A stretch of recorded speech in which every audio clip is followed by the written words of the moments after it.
We are on South Bank at the moment. The city glistening behind me on this beautiful Brisbane morning, but this election campaign has zigzagged right across the state. Queensland is the most decentralised state in the country. Both leaders, David Crisafulli and Stephen Miles, pitching for votes on this last day of the election campaign. Stephen Miles is hoping to win a fourth term for the Labor government and a term as Premier in his own right. But if the polls are anything to go by, that is going to be a very hard ask for him tomorrow. They show repeatedly that the LNP leader, David Crisafulli, is on track to lead his party out of the political wilderness. We'll be speaking to both leaders as the show goes on this morning and take you, in fact, later this half hour as well to Cairns in the state's north. A lot of political attention is focused on North and far north Queensland over the last 4 weeks of this official Queensland election campaign. Catherine Murphy, a very good morning to you from Brisbane. I can't tell you how beautiful and stunning a morning it is here. And it looks a lot warmer than South Bank in Melbourne. I have to say I'm jealous. Michael, this campaign is really heating up for both parties, and the big news today is that this election is going to be a lot closer maybe than we thought. Yes, a news poll in the Australian newspapers shows the race has tightened and tightened considerably in the last couple of weeks or so. Don't forget, even as few as 4 or 5 months ago, the Labor government was on track for a resounding, a thumping loss, a landslide win forecast for the LNP.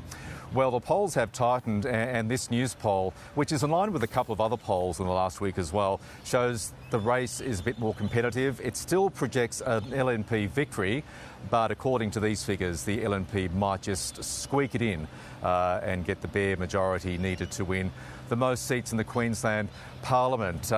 Queensland Premier Stephen Miles has been campaigning vigorously, according to insiders, not so much to win, or that would be a hard ask, but to save the political furniture, to minimise the scale of the projected defeat for the Labor Party tomorrow night. So interesting times. The Labor Premier has campaigned quite heavily on cost of living. We've seen various handouts to voters in terms of energy rebates, free school lunches for state school kids. We've had the 50-cent public transport fares, a policy adopted by the LNP as well.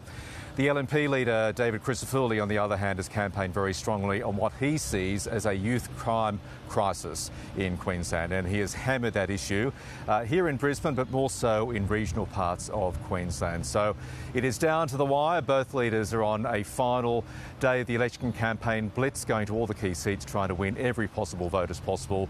We'll be speaking to them both as the show goes on this morning. Indeed, not before they do interviews with you, Michael. We will cross back to you in Brisbane shortly. OK, Qantas workers are threatening disruptions this morning, with hundreds of maintenance engineers set to walk off the job amid a pay dispute. It comes ahead of the company's AGM today in Hobart. Reporter Stephanie Ferrier joins us now from Melbourne. Steph, what's prompted this industrial action? Good morning, Catherine. Yes, these workers say that they have been suffering a pay freeze for the past 4 out of 10 years, and so their wages have effectively gone backwards. They say that they are earning probably under $11 per hour what they should be at the moment, and that is why they're demanding a 15% upfront pay increase, followed by 2 pay rises of 10% per year.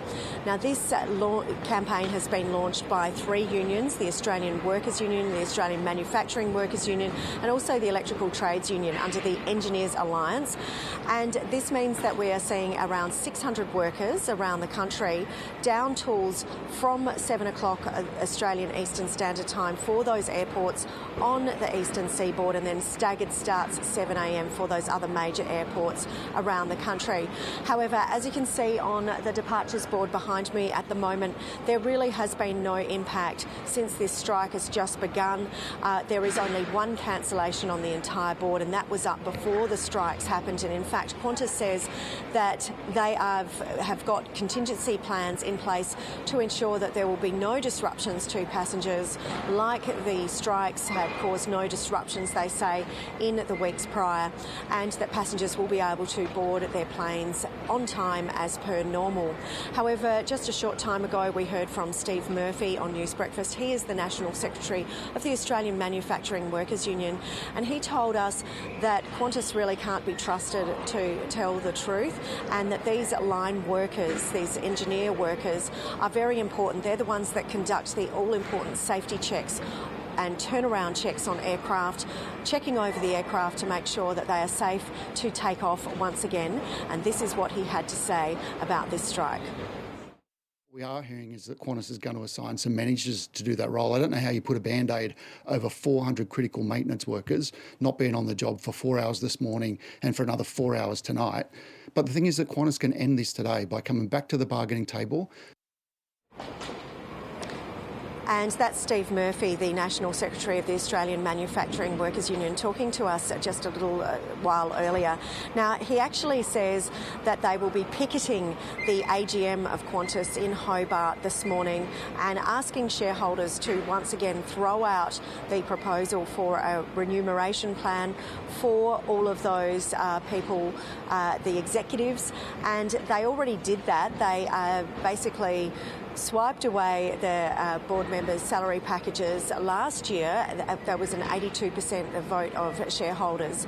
If they get another 25% of shareholders saying the same thing in terms of the remuneration package this time around, that will then trigger a vote for a potential spill of the entire board. So we could see an actual change in the top of the Qantas leadership here.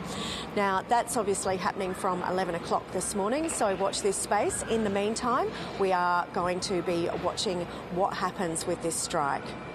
A big day ahead for Qantas. Steph, thanks so much. We'll keep in touch throughout the morning. The United Nations says the world faces global warming of more than 3 degrees Celsius above pre-industrial levels by the end of the century if governments don't take greater action on slashing planet warming emissions. The warning made in a new UN report comes ahead of the annual United Nations Climate Summit, which is being held in Azerbaijan next month. We are teetering on a planetary tightrope. Either leaders bridge the emissions gap, or we plunge headlong into climate disaster, with the poorest and most vulnerable suffering the most. Meanwhile, Pacific leaders are ramping up pressure on Australia, the UK and Canada to act on climate change at the Commonwealth Heads of Government meeting in Samoa. It comes as a new report by the Fossil Fuel Non-Proliferation Treaty Initiative has found the 3 wealthy countries are responsible for over 60% of emissions generated from extraction across Commonwealth nations since 1990. That's despite making up just 6% of the Commonwealth's population. A report by Spirit of Tasmania operator TT Line has recommended storing 2 new vessels in Scotland or Hobart rather than leasing them out. Tasmanian Premier Jeremy Rockliff said yesterday the 2 vessels will be leased out while permanent berths are built in Devonport, but they won't be ready until February 2027. Tasmania's peak farming body, Tas Farmers, says the bungled delivery of the vessels will create enormous issues in the state's freight supply chain. Australian billionaire Richard White has resigned as the CEO of the software company he founded, WiseTech Global. His exit comes after weeks of press coverage of his relationships with women inside and outside the company, which has sent the share price plummeting, wiping more than $4.5 billion from WiseTech's value. The billionaire will take a short stint of leave and then transition to a consultancy role, with his compensation unchanged at $1 million per year. Let's take a look at the global markets, and the futures are up. The Dow Jones is down and the Aussie dollar slightly up right now, buying 66.4 US cents. Thousands are expected to strip off and bear it all in the name of art at Brisbane's Story Bridge this weekend as part of New York photographer Spencer Tunick's latest work. The world-renowned artist has previously shot photos at the Sydney Opera House and Bondi Beach and says his work celebrates inclusivity and nature. There were suggestions that he'd planned the shoot around Michael Rowland's appearance in Brisbane for the Queensland election, but we have ruled that out.